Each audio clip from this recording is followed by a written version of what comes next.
Rolls-Royce has its own lexicon. It makes motor cars, and it would rather like us to refer to them as such. The company doesn't employ product planners or marketing people. No, it has what it calls mark intelligence specialists. And the Cullinan isn't its best seller. Heaven forfend, we're not talking about a Ford Puma here. No, the Rolls-Royce SUV is the company's most requested model, which makes this, the Cullinan Series II, rather important. So what have we got? Well, there's new tech, more bespoke avenues for client self-expression, and a greater emphasis on the driving experience. Why is that?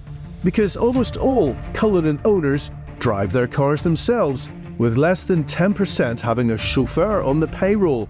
Not only that, the Cullinan is a daily driver for a lot of people. Depending where you live, you might even see one on the school run. And the owners are getting younger. In 2010, the average age of a Rolls-Royce owner was 56. Now, it's 43. And they're more fashionable, more diverse, hipper.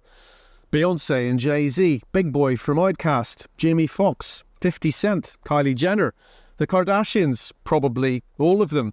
They all love Rolls-Royce. I mean, there's no need to worry about reading the room when you own it. All of the rooms, in fact.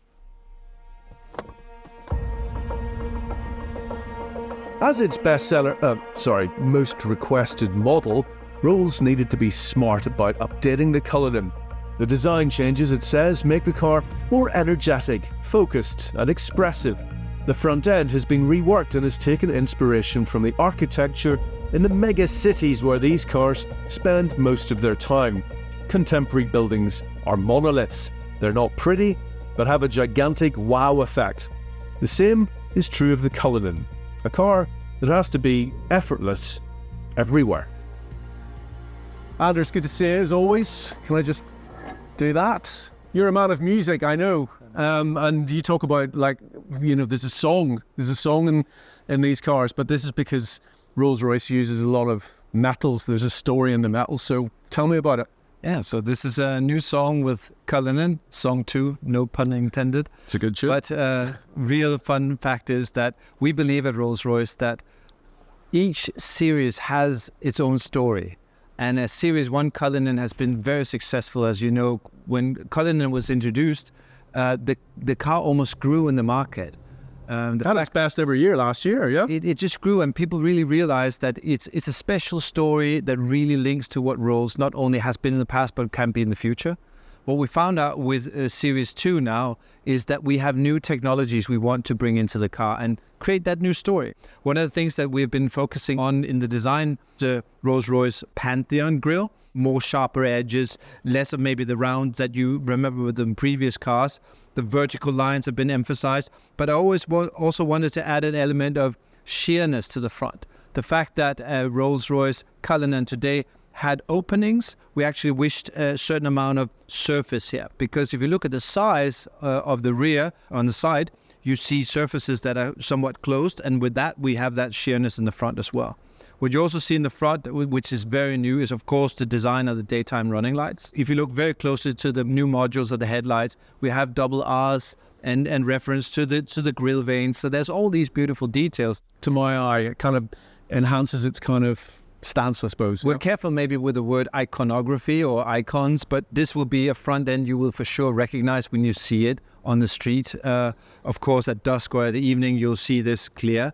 That, as you're pointing out, emphasizes the width of the car and also the verticality, because in my view, a Rolls-Royce is about posture, it's about presence. And it's on enormous wheels, 23-inch wheels for the first time. We were able to get that, and interestingly enough, a lot of our clients have been asking for many years, can we have larger wheels on Rolls-Royces? We're a little bit careful with that at Rolls-Royce, because we also know that the interior values is what makes a Rolls-Royce. The fact you wish to travel in comfort. You close the doors, everything is quiet, and the car is basically riding smoothly. We call it waftability. Yeah. You've employed a few tricks here. The gloss black on the valance here, it kind of distracts the eye a little bit from well, Amy talked about the sheerness and the monolithic nature of the body sides. To me, this just looks like a better resolved car than the original Cullinan. Yeah, it's the next step. And now we were able to, with engineers, to find the right materiality that has this high gloss impression, which was not easy because we have several bits and then we need the color matching, we need the parts fitting correctly, and we were able to figure that out. And those door handles, obviously the rear hinge doors. This is an unusual thing. In car design, we're used to seeing a door handle here and then one there, but to put them together is an interesting sort of graphic in itself, isn't it? Obviously, the graphic tells you about it being the coach door. So the front opens in conventional ways and the rear hinge. But a real important thing, and I will do it a little bit because I shouldn't be doing it, but if I take my ring, it's metal. Yes. It's a metal door handle. You're just forever walking around this car kind of... I know I shouldn't be doing this. I need to show you another bit because this is, of course, the door handle, which I say and also feel is an icon. But if you come to the interior, the door handles inside also made out of real metal. So I'm testing all the material always to make sure that what is silver really has that. This is aluminium speakers here. I like to play a tune sometimes in the Rolls-Royce interior. Like this has a different pitch than the vent on this side. The fact that they actually make the sound, these guys here are also very good. Very high pitch. Yeah. Metal. So we have metal vents and I would say you can play a song with the car. On the other hand, of course, you should enjoy the other materials as well. So, yeah, the enthusiasm is high on our side. And I believe with Series 2, we now have set the next bar as far as integrating a symbiosis between tactility, real craftsmanship, but also modern technology.